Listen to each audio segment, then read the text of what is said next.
అపోస్తలుడైన పౌలు తిమోతిని హెచ్చరిస్తూ ఉన్నాడు.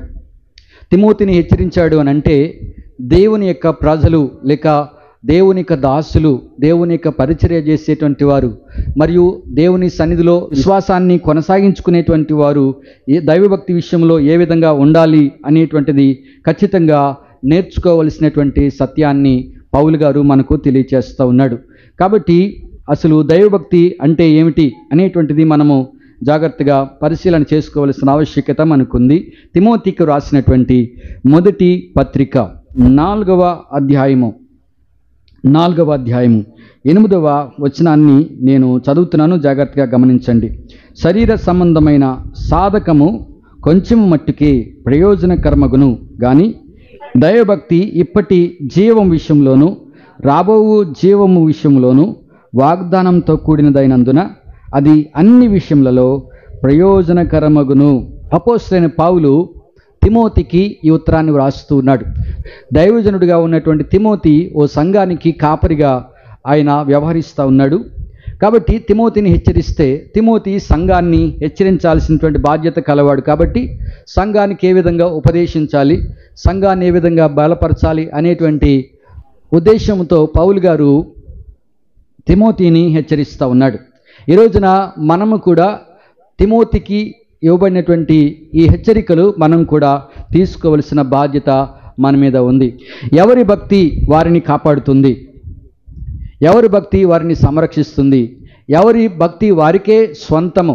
ఒకరి భక్తి మరొకరికి ఆపాదించబడే అవకాశము లేదు. భక్తి విషయంలో ఎవరికి వారే మరి చిత్తశుద్ధి కలిగినటువంటి వారిగా ఉండాల్సినటువంటి వారై ఉన్నారు.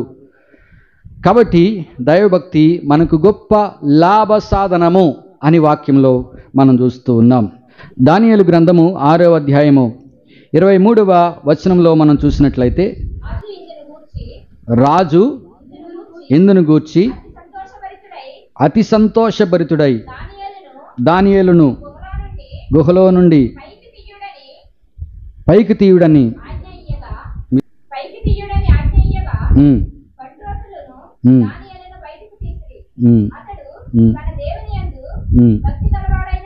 భక్తి గలవాడైనందున అతనికి ఏ హానియు కలగలేదు. దేవునికి స్తోత్రం కలుగునుగాక. ఒక చిన్న ప్రార్థన చేసుకుందాం.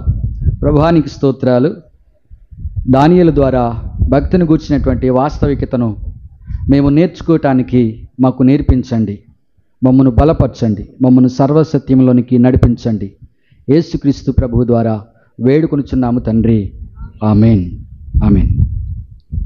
గమనించండి ప్రియులారా, దానియేలును గురించినటువంటి గొప్ప సమాచారాన్ని మనం వింటున్నాం. వాక్యం ఏమంటుందంటే, అతడు తన దేవుని యందు భక్తి గలవాడైనందున అతనికి ఏ హానియు కలగలేదు. మనం గమనించాల్సిన విషయం ఏమిటంటే, మన భక్తి మనల్ని రక్షిస్తుంది అని.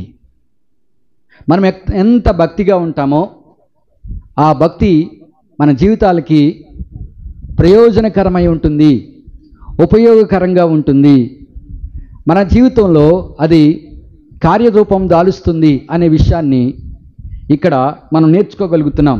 దానియేలు భక్తి ముందు సింహాలు సైతం నోళ్లు మూసుకున్నాయి.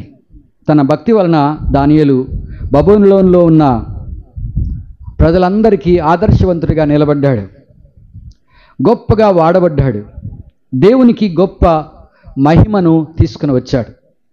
దానియేలు దేవుని ప్రతినిధిగా ఉన్నాడు, దేవునికి గొప్ప సాక్షిగా ఉన్నాడు, భయభక్తులు కలిగినటువంటి వాడిగా ఉన్నాడు. దానియేలు జీవించినటువంటి ఆ ప్రాంతం అంతా కూడా అన్యులతో నిండినటువంటి ప్రాంతం. బబులోను అన్యుల ప్రాంతీయ ప్రదేశం. ఈ యూదులు లేక దేవుని ప్రజలు బానిసలుగా కొనుక్కోబడ్డారు.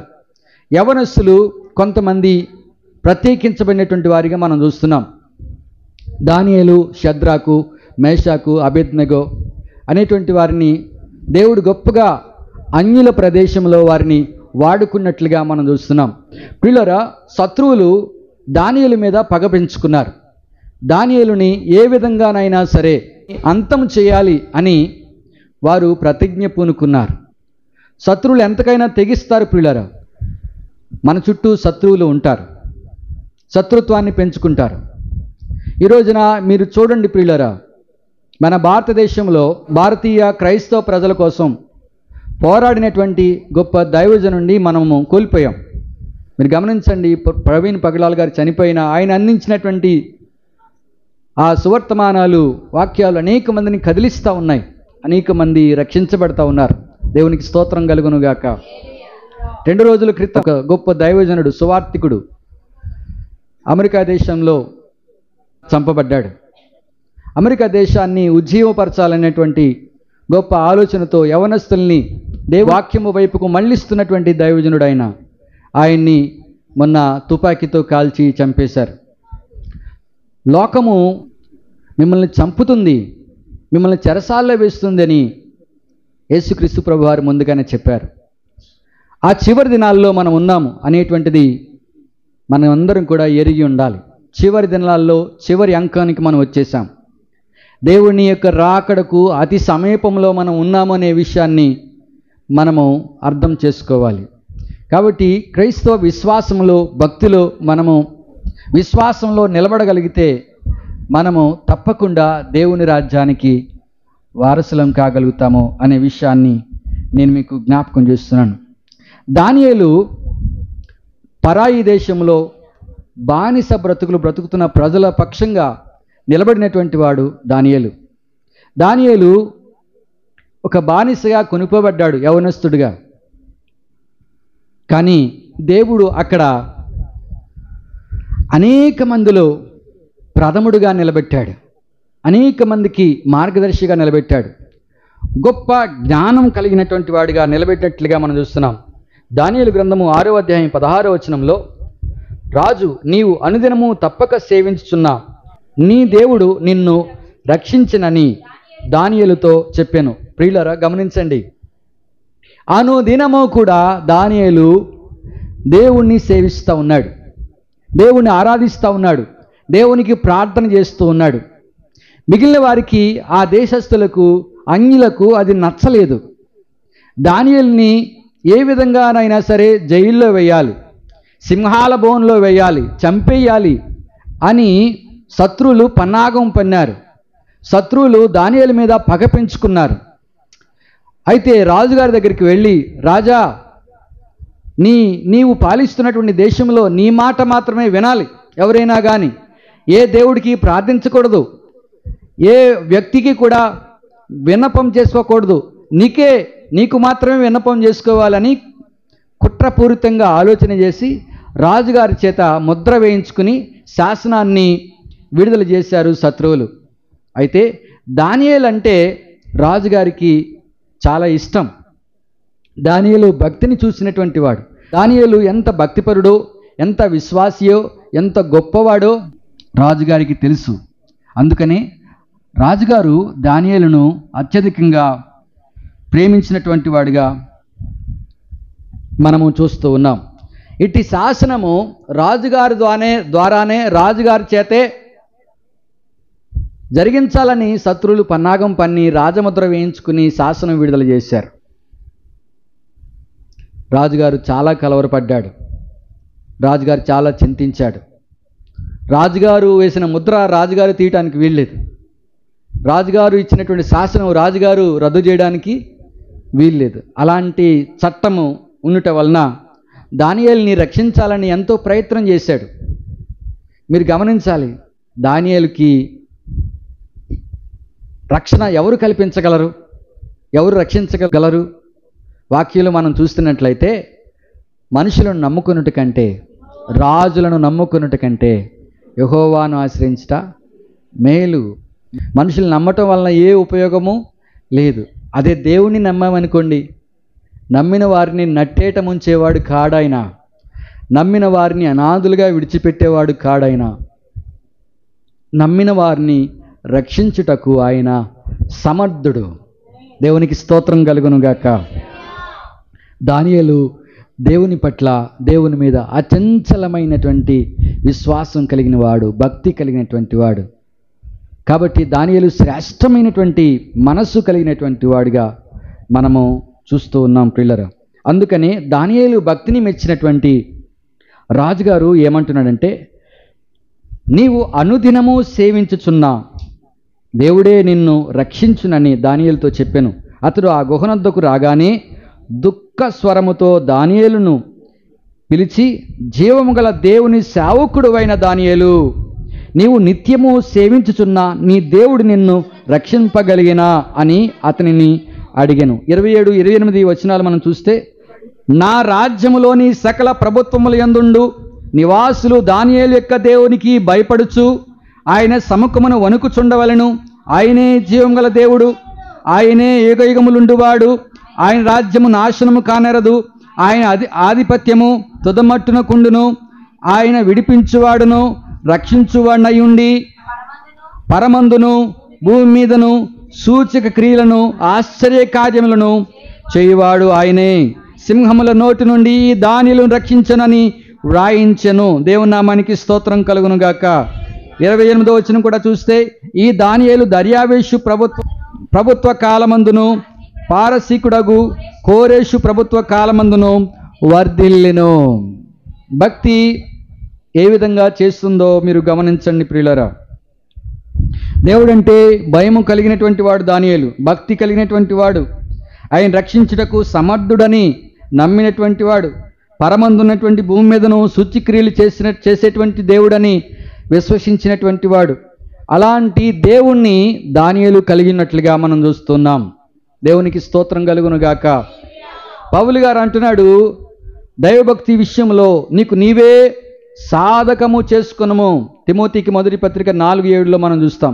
అపవిత్రములైన ముసలమ్మ ముచ్చటలను విసర్జించి దైవభక్తి విషయంలో నీకు నీవే సాధకము చేసుకునము. అపోస్తలుడైన పౌలు తిమోతిని హెచ్చరిస్తూ ఉన్నాడు. అనవసరమైన ముసలమ్మ ముచ్చట్లను విడిచిపెట్టండి. ముసలమ్మ ముచ్చట్లు అంటారు. ముసలోళ్ళకి ఏంటి కాలక్షేపం చెప్పండి? ముసలోళ్ళు ఏం చేయగలరు? ఆ ఇంటికి వెళ్ళి కూర్చుని ఇంటికి వెళ్ళి కూర్చుని వాళ్ళు అలాగా వీళ్ళు ఇలాగా, వాళ్ళ సంగతి ఇది వీళ్ళ సంగతి ఇది అని మాట్లాడుకుంటూ ఉంటుంటారు. అవునా కదా చెప్పండి? కొంతమంది ముసలోళ్ళ వల్ల కుటుంబాలు చిన్నామరం అయిపోతుంటాయి. కొంత సమాచారం వాళ్ళ ద్వారా వస్తూ ఉంటుంటుంది. అందరూ ఉండరు అనుకోండి, భక్తి కలిగినటువంటి వారు మాత్రం జాగ్రత్తగా ఉంటారు, అనవసరంగా మాట్లాడకుండా. అవునే కదా? అందుకనే ముసలమ్మ ముచ్చట్లు అంటే కాలక్షేపం ఏదో ఒకటి మాట్లాడాలనుకుంటారు కొంతమంది. ఎందుకంటే వారికి పని పాట లేదు, ఎందుకంటే వారు చేయలేరు కాబట్టి. ఇక ఖాళీగా ఉండి వాళ్ళ గురించి వీళ్ళ గురించి మాట్లాడుతూ ఉంటుంటారు. ఇప్పుడు పౌలు గారు తిమోతికి ఏమని చెప్తున్నాడంటే, ముసలమ్మ ముచ్చట్లను మానేయాలి. ముసలమ్మ ముచ్చట్లు పెద్దవాళ్ళైనా సరే, యవనస్తులైనా సరే, ఎవరైనా కావచ్చు, ముసలమ్మ ముచ్చట్లు అనే పేరు అక్కడ ఉంది. ముసలమ్మ ముచ్చట్లను మానేయండి. ముసలమ్మ ముచ్చట్లని, అపవిత్రములైన ముసలమ్మ ముచ్చట్లను విసర్జించి దైవభక్తి విషయంలో నీకు నీవే సాధకము చేసుకునము. సాధకము, వ్యాయామము అవసరం అంటున్నారు ఇప్పుడు కదా. ప్రతి ఒక్కళ్ళు కూడా వ్యాయామం చేయండి అంటున్నారు. మన రావణపాలెం వాళ్ళు చాలామంది కూడా ఆకర్షితులయ్యారు. ఉదయాన్నే తెల్లవారుజామునే లేచి ఇక్కడ నుంచి రావణపాలెం మొదలుకొని కామరకోట ప్రారంభం వరకు నడుచుకుంటూ వచ్చేస్తున్నారు. దేవునికి స్తోత్రం, హల్లెలూయా. ఎందుకంటే మన ఆరోగ్యం మనం కాపాడుకోవాలి కాబట్టి. కొలెస్ట్రాల్ పెరగకుండా, కొలెస్ట్రాల్ తగ్గించుకోవటానికి, మన యొక్క శరీర దృఢత్వాన్ని పెంచుకోవటానికి వ్యాయామం ఎంతైనా అవసరం. డాక్టర్లు కూడా పదే పదే చెబుతూ ఉన్నారు. పౌలు గారు ఏమన్నాడంటే, భక్తి విషయంలో నీకు నీవే సాధకము చేసుకునము. సాధన చేయాలి, సాధకం చేసుకో. భక్తి విషయంలో భక్తిని మనము అలవర్చుకోవాలి. భక్తిలో మనము ఎదుగుతూ ఉండాలి. దేవుని మీద భక్తి పెరిగే కొద్దీ కూడా దేవుణ్ణి గట్టిగా పట్టుకుని ఉండాలనే మన కోరిక బలపడుతుంది. లోక సంబంధమైన విషయాలు కొంచెం మట్టుకే ప్రయోజనకరం. దైవభక్తి అనేటువంటిది ఇప్పటి జీవం విషయంలోనూ రాబోవు జీవం విషయంలోనూ వాగ్దానంతో కూడినదైనందున అది అన్ని విషయంలో ప్రయోజనకరమైనదని, లాభసాధకమైనదని వాక్యం చెప్తుంది. భక్తి మనకు లాభాన్ని చేకూరుస్తుంది, అది మనల్ని నష్టపరచదు. తిమోతికి పౌలు చెప్తున్నాడు. 1 తిమోతి 6వ అధ్యాయం 6వ వచనంలో మనం చూస్తాం కదా, సంతుష్టి సహితమైన దైవభక్తి గొప్ప లాభ సాధనమైనది అని వాక్యం చెబుతుంది. దైవభక్తి యొక్క ప్రయోజనాలు ఏమిటో భక్తుడైనటువంటి దానియేలు జీవితంలో మనం నేర్చుకోగలుగుతున్నాం. దానియేలు భక్తిపరుడు. ఎలా ప్రూవ్ అవుతుంది అని అంటే, దానియేలు యొక్క జీవితంలో ఇట్టి శాసనము విడుదల చేయబడినప్పటికీ కూడా దానియేలు ఏం చేశాడు తెలుసా? ఎట్టి శాసనము? ఎవరికైనా ప్రార్థన చేసినా, ఎవరికైనా విన్నవించినా, రాజు ధిక్కారానికి పాల్పడిన వారిని తీసుకుని వెళ్ళి బతికుండగానే సింహాల బోన్లో వేయబడుదురు అని శాసనము చాటింపు వేయబడింది. చాటింపు వేయబడినప్పటికీ కూడా అనుదినము కూడా దానియేలు దేవుణ్ణి సేవించేవాడు, ప్రార్థన చేసేవాడు, ఆరాధించేటువంటి వాడు. అలాగే యెరూషలేము తట్టు తన కిటికీ తెరిచి చేతులెత్తి దేవునికి ప్రార్థన చేస్తూ ఉన్నాడు. దాన్ని కనిపెట్టడానికి కొంతమంది బయలుదేరి జాగ్రత్తగా పరిశీలన చేసి కనిపెట్టి పట్టుకున్నారు. శత్రువులు మన విషయంలో పన్నాగం పన్నుతూనే ఉంటారు, కానీ మనం శత్రువులుగా చూడకూడదు. మన శత్రువుల్ని మిత్రులుగా మార్చుకోవాలి. కొత్త నిబంధన ప్రకారంగా దానియేలు ఎవరిని శిక్షించలేదు, ఎవరి మీద పగ పెంచుకోలేదు, ఎవరిని ద్వేషించలేదు. దానియేలు మీద ద్వేషం పెంచుకున్నారు. ఎందుకని? దానియేలు జ్ఞానవంతుడై ఉన్నాడు గనుక, గొప్ప పేరు ప్రఖ్యాతలు తెచ్చుకుంటున్నాడు గనుక దానియేలు గురించి ప్రజలందరూ మాట్లాడుకోవడం మొదలుపెట్టారు. దానియేలు ప్రార్థనాపరుడు అంటున్నారు, దానియేలు భక్తి కలిగినటువంటి వాడు అంటున్నారు, దానియేలు నమ్మకస్తుడు అంటున్నారు, దానియేలు యథార్థవంతుడు అంటున్నారు, దానియేలు దేవదూతల ఆత్మ కలిగినటువంటి వాడు అంటూ ఉన్నారు ప్రజలందరూ కూడా. అలాంటి పరిస్థితుల్లో దానియేలు మీద ద్వేషం పెంచుకున్నారు అనేక మంది. అవును కదా? మనం అభివృద్ధి చెందుతుంటుంటే, మనం ఇల్లు కట్టుకున్నాం అనుకోండి, మంచి ఇల్లు కట్టుకున్నాం అనుకోండి, వారాలు లేరు కొంతమంది పక్కోళ్ళు. ఉన్నారా లేదా చెప్పండి? మంచి డ్రెస్ వేసుకున్నాం అనుకోండి, వారాలు లేరు పక్క వాళ్ళు. ఉన్నారా లేదా అలాంటి వారు? చెప్పండి, ఉన్నారా లేరా? ఉన్నారు. ఎందుకు వారం లేకపోతున్నారు? వాళ్ళది ఏమైనా అపహరించామా? వాళ్ళకి ఏమైనా నష్టం కలిగించామా? మనం మంచి డ్రెస్సే కదా వేసుకున్నాం. ఏమండి, మంచిగా జీవిస్తుంటే కొంతమంది వారవలేరు. అబ్రహాము దినాల్లో అబ్రహాము బావిలు తవ్వాడంట. అబ్రహాము తవ్విన బావిల్ని ఫిలిష్తీయులు పూడ్చివేశారు. మరలా ఇస్సాకు బావిలు తవ్వాడంట. ఆ దేశముందున్నవాడై 100 ఫలము పొందెను అని వాక్యం చెప్తుంది. దేవునికి స్తోత్రం కలుగును గాక. ఎప్పుడు? కరువు రోజుల్లో అతడు బావిలు తవ్వి బావిలోంచి నీళ్లు తోడుకుని పంటలు వేసి 100 ఫలితాన్ని పొందాడంట. అది చూశారు వాళ్ళు. ఏం చేశారు ఫిలిష్తీయులు? ఇస్సాకు తవ్విన బావిలను పూడ్చేశారు. అసూయ. ఎందుకని చెప్పండి? ఇస్సాకు మన కళ్ళ ముందుండే బాగుపడిపోతున్నాడు, మన కళ్ళ ముందరే బాగుపడిపోతున్నాడు.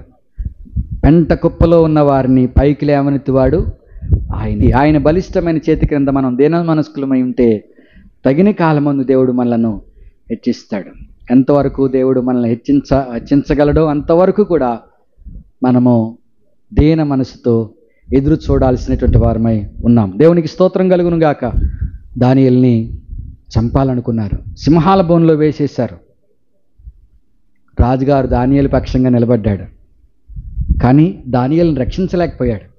రాజుగారు వచ్చి అడుగుతాడు, దుఃఖ స్వరంతో దానియేలుని పిలిచి, జీవం గల దేవుని సేవకుడమైన దానియేలు, నీవు నిత్యము సేవించున్న నీ దేవుడు నిన్ను రక్షించగలిగినా?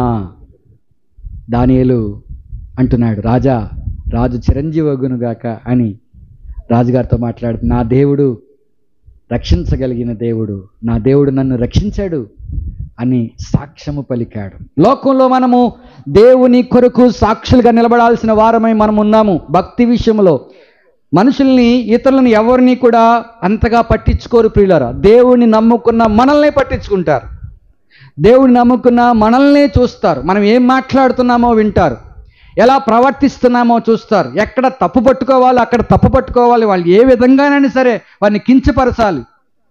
చాలామందిని మనం చూస్తున్నాం, ఆమె దేవుడిని నమ్ముకున్నామంటది, బూతులు మాట్లాడుతుంది, దేవుడిని నమ్ముకున్నామంటాడు, తప్పుడు పనులు చేస్తున్నాడే అని అంటున్నారా లేదా? మిమ్మును బట్టియే కదా నా నామము అన్యజనుల మధ్య దూషించబడుతుంది అని వాక్యంలో రాయబడింది. ప్రియులరా, దేవుని నామాన్ని మనము అవమానపరచకూడదు.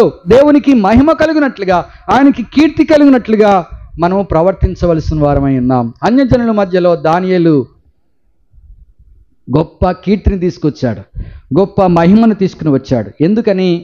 భక్తిపరుడు దానియేలు. ప్రార్థించడం మానలేదు, దేవుణ్ణి సేవించడం ఆపలేదు. ఒకవేళ ప్రభుత్వం గనక చర్చిల్ని బ్యాన్ చేసేస్తే, ప్రార్థన చేసుకునే వాళ్ళు ఉంటే ప్రార్థన చేయకూడదు. ఈ మధ్య మతోన్మాదులు ఇళ్ళ కూడా వచ్చేస్తున్నారు, గొడవలు చేసేస్తున్నారు. మీరు ఎందుకు ప్రార్థన పెట్టుకుంటున్నారు ఇక్కడ? ఏంటి జనం ఏంటి? వాళ్ళకి ఏం వచ్చేస్తుందని చెప్పండి? వాళ్ళకి నష్టం కలిగిస్తున్నారా? చెప్పండి. ద్వేషం పెరిగిపోయి, అసూయ పెరిగిపోయి మతోన్మాదులు రెచ్చిపోతున్నారు. లోకం మిమ్మల్ని ద్వేషిస్తుంది. వాక్యం చెప్తుంది పిల్లరా. యేసు ప్రభు ఖచ్చితంగా చెప్పారు, లోకం మిమ్మల్ని ద్వేషించును, అయినను ధైర్యం తెచ్చుకున్నది, మీ విడుదల సమీపమై ఉన్నది అని ప్రభు చెప్తున్నారు. మనకిది యోగ్యమైన దేశం కాదు, మనకిది యోగ్యమైన భూమి కాదు. మనము నిత్యం ఉండేటువంటి ఆ దేశానికి, ఆ పట్టణానికి, మహిమగల రాజ్యానికి దేవుడు తీసుకుని వెళ్ళబోతున్నాడు. మన ఆయుష్కాలం కొద్ది కాలమే. ఈ కొద్ది కాలంలోనే మనము మన జీవితాలని కట్టుకోవలసిన బాధ్యత మన మీద ఉంది ప్రియులరా. దానియేలు శ్రేష్టమైనటువంటి ఆత్మ కలిగినటువంటి వాడు, మనస్సు కలిగినటువంటి వాడిగా మనం చూస్తున్నాం.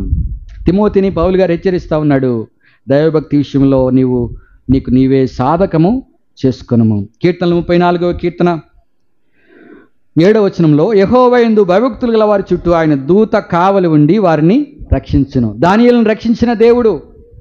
దూత దానియేలు దగ్గరికి వెళ్ళి, దానియేలు సింహాల బోనులో పడవేసబడిన వెంటనే దానియేలు సింహాల బోనులో ఉండి, ఇప్పుడు సింహాలు ఆకలితో ఉన్నాయి. ఎన్ని రోజులు ఆకలితో ఉపవాసం పెట్టేశారో తెలీదు సింహాలు. ఎవరు వస్తారా తినేద్దాం అని చూస్తూ ఉన్నాయి. అలాంటి పరిస్థితుల్లో దేవుడు దానియేలు దగ్గరికి దేవదూతను పంపించాడు. దేవదూత వచ్చి హోంకరించాడు. సింహాలు సైలెంట్ అయిపోయినాయి. ఎంత ఆకలితో ఉన్నాయో సింహాలు సైలెంట్ అయిపోయినాయి. దానియేలుకి ఏ హాని చేయలేదు. ఎవరు రక్షించారు? దానియేలు భక్తి దానియేలుని రక్షించినట్లుగా మనం చూస్తున్నాం.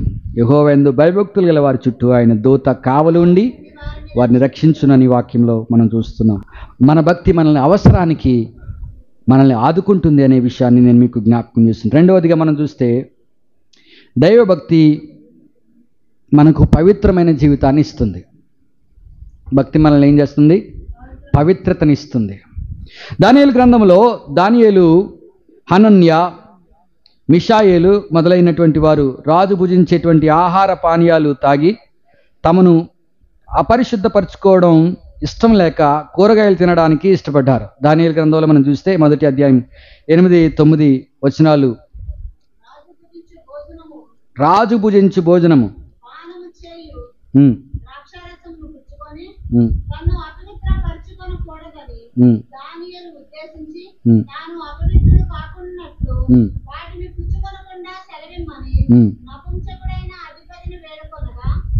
చాలండి. ఆ దేశంలో జ్ఞానవంతులైనటువంటి వారిని ప్రత్యేకించారు. వారిలో దానియేలు ఒకడు. వారికి ప్రత్యేకమైన వసతులు కల్పించారు. ప్రత్యేకంగా వారిని చూసుకోవటానికి కొంతమందిని నియమించారు ఆ రాజ్యంలో. ఆ విధంగా ఉండినప్పుడు వారికి రాజభోజనమును ఇవ్వటానికి సిద్ధం చేశారు. రాజభోజనం ఎలా ఉంటుంది చెప్పండి? రాజభోజనం అంటే అంచనాలకి మించింది. ఉదాహరణకి మనకు ఒక ముఖ్యమంత్రి కానీ ఒక ప్రధానమంత్రి కానీ భోజనం చేయాలనుకోండి, రోజు భోజనానికి ఎంత ఖర్చు అవుతుందంటారు? అండి, లక్షల మీద. లక్ష కాదు, 10 లక్షలు కావచ్చు. ఒక ఊరు రాజుగారి ఇంట్లో భోజనం ఎలా ఉంటుంది? ఒక కూర వండుతారా? 2 కూరలు వండుతారా? చెప్పండి. ఎన్ని రకాల భోజనాలు తయారు చేస్తారు, ఎన్ని రకాల మాంసాహారాలు ఉంటాయో, ఎన్ని రకాలైనటువంటి వంటకాలు ఉంటాయో. వాటన్నిటిని కూడా కొంతమంది అనుకోవచ్చు, మనం రుచి చూస్తే చాలు అని చెప్పేసి. దేవునికి స్తోత్రం కలుగును గాక. అలాంటి భోజనం దొరికితే బాగుండును అని ఆశపడే వాళ్ళు ఎక్కువ మంది ఉంటారు. కానీ ఇక్కడ దానియేలు నిరాకరిస్తూ ఉన్నాడు. దానియేలు ఒప్పుకోవటం లేదు రాజభోజనం చేయటానికి. దానియేలుకి ఇష్టం లేదు. ఎందుకని? ఆ భోజనం చేసి నేను అపవిత్రుణ్ణి అవుతానేమో. రాజభోజనము మనిషికి అపవిత్రత కలుగు చేస్తుందా? మనకు ఆశ్చర్యం కలగట్లేదా? రాజభోజనం మనల్ని అపవిత్రపరుస్తుందా? అపవిత్రపరుస్తుంది. రాజభోజనం ఏం చేస్తుందో తెలుసా? మత్తు కలుగ చేస్తుంది. రాజభోజనం ఏం చేస్తుందో తెలుసా? సోమరితనాన్ని తీసుకొస్తుంది. మనుషుడు అపవిత్రుడు అవడా? చెప్పండి.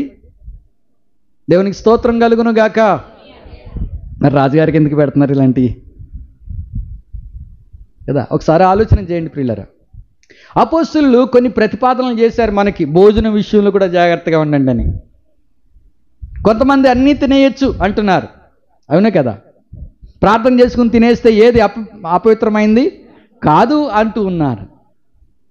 కానీ దేవుడు నియమించిన ఆహార పదార్థాల్లో కొన్నిటిని తినకుండా ఉండడం మేలని వాక్యం మనకు తెలియజేస్తుంది. ఏది తినాలో ఏది తినకూడదో అనేటువంటి నియమాలు ధర్మశాస్త్రంలో ఉన్నాయి. కొత్త నిబంధనలో కూడా అపోస్తలులు ప్రతిపాదన చేశారు. దాని విషయంలో డిస్కషన్ జరిగితే, గొడవ జరిగితే ఆ గొడవను అపోస్తలులు సాల్వ్ చేసినట్లుగా మనము దేవుని యొక్క వాక్యంలో చూడగలుగుతున్నాం. దేవుని నామానికి మహిమ కలుగును గాక. ఆమేన్. పరిశుద్ధ గ్రంథంలో అపోస్తల కార్యాలు 15వ అధ్యాయము 6వ వచనం చదువుతున్నాను. అప్పుడు అపోస్తలులను పెద్దలను ఈ సంగతిని గురించి ఆలోచించుటకు కూడి వచ్చిరి. బహు తర్కము జరిగిన తర్వాత పేతురు లేచి వారితో ఇట్లా నేను 19వ వచనం, కాబట్టి అన్యజనుల్లో నుండి దేవుని వైపు తిరిగిన వారిని మనం కష్టపెట్టక విగ్రహ సంబంధమైన అపవిత్రతను, జారత్వమును, గొంతు పిసిగి చంపిన దానిని, రక్తమును విసర్జించుటకు వారికి పత్రిక వ్రాసి పంపవలనని నా అభిప్రాయము. వారు పత్రిక రాశారు. వారందరికీ కూడా ఏకాభిప్రాయము కలిగింది. 21వ వచనం మనం చూస్తే, కాగా యోధాను శీలను పంపిన్నాము, వారును నోటి మాటలతో ఈ సంగతులు మీకు తెలియజేతురు. విగ్రహములకు అర్పించిన వాటిని, రక్తమును, గొంతు పిసిగి చంపిన దానిని, జారత్వమును విసర్జింపవలను. ఈ అవశ్యమైన వాటి కంటే ఎక్కువైన ఏ భారమును మీ మీద మోపకూడదని పరిశుద్ధాత్మకును మాకును తోచెను. వీటికి దూరంగా ఉండుటకు జాగ్రత్త పడితిరా, అది మీకు మేలు, మీకు క్షేమము కలుగునుగాక అని పత్రికను వ్రాసి పంపించారు. అన్యజనుల్లో ఉన్నటువంటి వారు అన్ని తింటారు, వాళ్ళు అన్ని రకాల వస్తువులు తింటారు. వారికి అపవిత్రత అనిపించదు. కొన్ని దేశాలకు వెళ్తే పిల్లరా మనకు వామిటింగ్స్ కూడా అయిపోతాయి. చైనా లాంటి దేశాల్లో చూస్తే వాళ్ళు ఏమేమి తింటారు? పాములు తింటారు, పురుగుల్ని, కప్పల్ని, బొద్దింకల్ని, తేళ్ళని, జర్రుల్ని ఫ్రై చేసి తినేస్తారు. చూసారా? తేళ్ళు, జర్రులు, కుక్కలను తింటారు, పందులను తింటారు, ఎలకలను తింటారు, కోతులను తింటారు. మాటలు ఏంటంటేనే భయం వేస్తుంది మనకి. కాబట్టి అన్నీ తినదగినవి కావు, జాగ్రత్త పడాలి మనం. కొన్ని ఆహార పదార్థాలు, కొన్ని ఆహార పానీయాలు మనల్ని బలహీనులను చేస్తాయి. కాబట్టి దానియేలు జాగ్రత్త పడుతున్నాడు. మమ్మల్ని మేము అపవిత్రపరచుకోలేము. రాజభోజనంలో ఆహార పదార్థాలు కొన్ని మత్తు కలిగించేవి ఉంటాయి, మమ్మల్ని బద్ధకస్తులుగా చేసేటువంటివి ఉంటాయి, మమ్మల్ని అపవిత్రపరిచేవి ఉంటాయి. కాబట్టి మమ్మల్ని మేము అపవిత్రపరచుకోలేము. భక్తి విషయంలో జాగ్రత్త. ఒకరోజున నేను స్మారక కూటానికి వెళ్ళాను. అయిపోయిన తర్వాత భోజనాలు పెట్టారు. భోజనాలు చేస్తూ ఉంటుంటే అందరూ ఒక్కొక్కరు ఒక్కొక్కటి వడ్డించుకుంటూ వస్తూ ఉన్నారు. అప్పుడు వెంటనే నా దగ్గరికి రాకమునిపే ఒక అతను అన్నాడు, ఆయన పాస్టర్ గారు, ఆయనకి తినరు ఆయన అన్నారు. పక్కలకు తెలిసిపోయింది నా గురించి, నేను తిన్నానే సంగతి. కాబట్టి జాగ్రత్త. మనం ఇతరుల దగ్గరికి వెళ్ళినప్పుడు మనం ఏం తింటున్నాము, ఏమి త్రాగుతున్నాము. కోరుకు తింటే బద్ది పురుగు అనేటువంటి ఒక రకమైనటువంటి ఆ పురుగు మనము ఎంత ఉడకబెట్టినా సరే అది చావదంట. ఆ పంది మాంసం తిన్న తర్వాత లోపలికి వెళ్ళిపోతుంది కదా, దాంట్లోంచి పేగుల్లోకి వచ్చేస్తాయి. వచ్చిన తర్వాత లోపల ఉండి గుడ్లు పెట్టేస్తుందంట. గుడ్లు పెట్టేసి పిల్లలు చేసేస్తుందంట. అది రక్తనాళాల్లో నుంచి అలాగ వెళ్ళిపోయి మెదడుకు వచ్చేస్తుంది. మెదడుకు వచ్చేసి మెదడులో అది మెదడు వాపు రావడానికి, లేకపోతే భయంకరమైన తలపోటు వస్తుంది కదా చాలామందికి. అలాంటి దుర్భరమైన స్థితికి వెళ్ళిపోతారు. జాగ్రత్త. అందుకనే దేవుడు పందిమాంసాన్ని నిషేధించాడు. కొత్త నిబంధన గ్రంథంలో గొంతు పిసికి చంపిన దాన్ని అని మెన్షన్ చేశారు.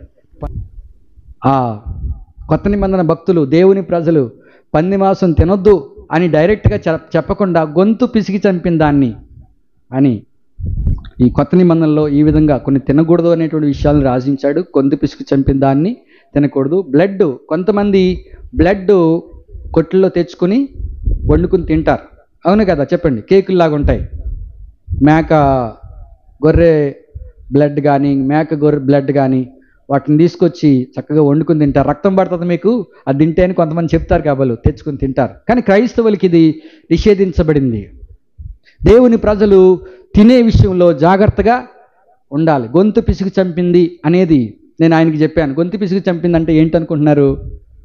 గొంతు పిసికి చంపింది ఒక్క పంది మాత్రమే. దేన్ని గొంతు పిసికి చంపరు, ఊరేస్తారు. దానికి ఊరేసి లాగుతారు, అంతేగాని దాన్ని కట్ చేయరు అని నేను వచ్చి చెప్పాను. అప్పుడు ఆయన ఓహో నాకు ఒక కొత్త విషయం తెలిసింది అని పెట్టాడు నాకు. దేవునికి స్తోత్రం కలుగును గాక. కొంతమంది వాదిస్తూ ఉంటుంటారు, కానీ దానియేలు ఎంత జాగ్రత్త పరుడో మీరు చూడండి. నేను ఆహార నియమాల విషయంలో కూడా జాగ్రత్తగా ఉంటాను అంటున్నాడు దానియేలు. దైవభక్తి కలిగినటువంటి వారు తినే విషయంలో కూడా జాగ్రత్త కలిగి ఉండాల్సినటువంటి అవసరం ఉంది. దానియేలు గ్రంథంలో మన విషయాన్ని చదువుతున్నాము. భోజనము పానము చేయు ద్రాక్షరసం పుచ్చుకొని తన్ను అపవిత్రపరచుకొనకూడదని దానియేలు ఉద్దేశించి తాను అపవిత్రులను కాకున్నట్లు వాటిని పుచ్చుకొనకుండా సెలవిమ్మని నపుంసకుల అధిపతిని వేడుకొనగా దేవుడు నపుంసకుల అధిపతి దృష్టికి దానియేలును కృపా కటాక్షములు, దేవునికి స్తోత్రం కలుగును గాక, కృపా కటాక్షములు అనుగ్రహించానని దేవుడు అనుగ్రహించడంట అతనికి. రాజుగారి మాట ధిక్కరిస్తావా నువ్వు? రాజుగారు నీకు అంత సౌకర్యం కలిగిస్తే రాజుగారిని ఎదిరిస్తావా నువ్వు అని అనొచ్చు కదా. అనే అవకాశం ఉంది, శిక్షించబడే అవకాశం ఉంది. ఉన్నప్పటికీ కూడా దానియేలు అయ్యా దయచేసి నన్ను కనికరించండి, ఆ భోజనం అయితే నేను చెయ్యను అని భక్తిగా కాయగూరల భోజనమే అతడు కోరుకున్నట్లుగా మనము చూస్తున్నాం. దానియేలులో ఉన్నటువంటి భక్తిని మీరు చూడండి. మనల్ని అనేక మంది బయట వారు చూస్తూ ఉంటారు. ఏమి తింటున్నాం, ఏమి త్రాగుతున్నాం, ఏమి ధరిస్తున్నాం అన్నీ గమనిస్తారు. అన్నిటిలో కూడా మనం ప్రత్యేకించబడ్డాం. మనము రాజులైన యాజకులము, దేవుని సొత్తైన ప్రజలము. మనం ప్రత్యేకించబడినటువంటి వారం. మనం దైవిక ప్రజలం. మనం ఇతరుల వలె జీవించడానికి వీల్లేదు, ఇతరుల వల్లే మనం మాట్లాడడానికి వీల్లేదు, ఇతరుల వల్లే మనం వదరబోతులుగా ఉండకూడదు, ఇతరుల వల్లే మనము తాగుబోతులుగా ఉండకూడదు, ఇతరుల వల్లే మనం బూతులు మాట్లాడే వారిగా ఉండకూడదు, ఇతరుల వల్లే మన యొక్క ప్రవర్తన ఉండకూడదు. మనం ప్రత్యేకించబడినటువంటి వాళ్ళము. మనకు జీవితాలు ప్రత్యేకించబడినటువంటివి. మనము శ్రేష్ఠులము, పరిశుద్ధులుగా ఉండుటకు దేవుడు మనలను పిలిచెను కానీ ఉగ్రతల పాలవుటకు పిలువలేదని దేవుని వాక్యాలు మనం చూస్తున్నాం. దైవభక్తిలో అతడు ఎంత పవిత్రంగా ఉన్నాడో చూడండి. ఆహార విషయంలో జాగ్రత్తపరుడు, భక్తి విషయంలో జాగ్రత్తపరుడు.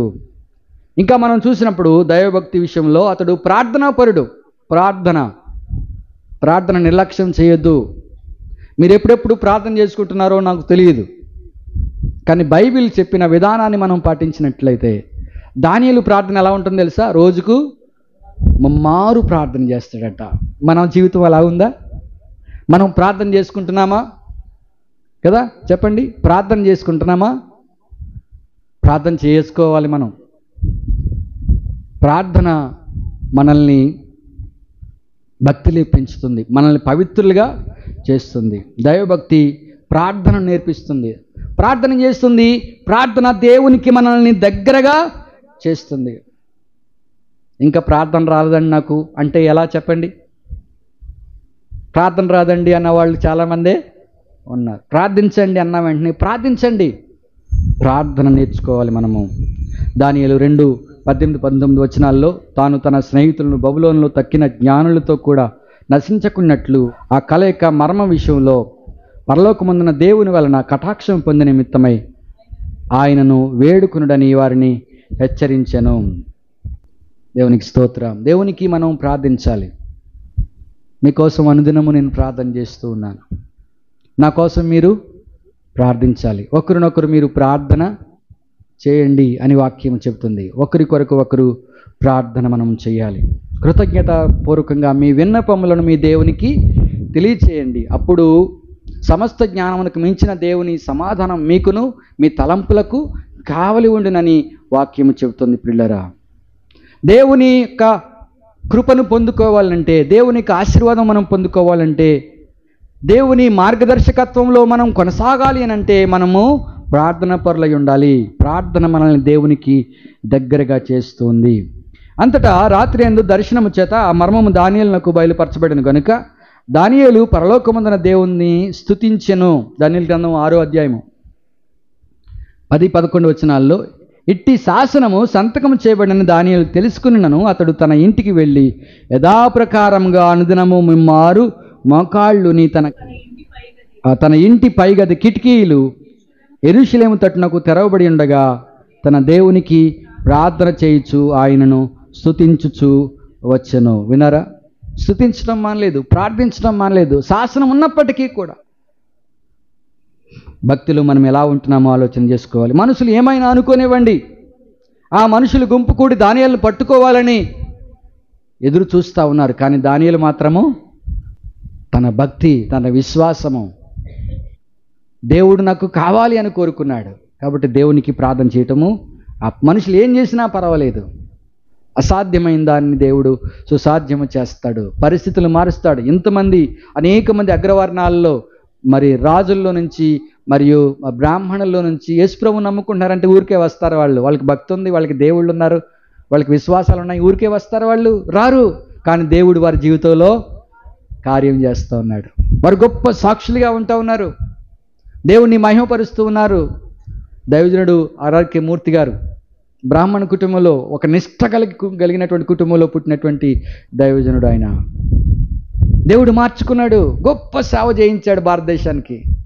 ఎంతోమంది ఆయన రేడియోలో మాట్లాడుతూ ఉంటుంటే ఆ శ్రావ్యమైనటువంటి ఆ స్వరాన్ని విని ఎంతోమంది మార్చబడ్డారు.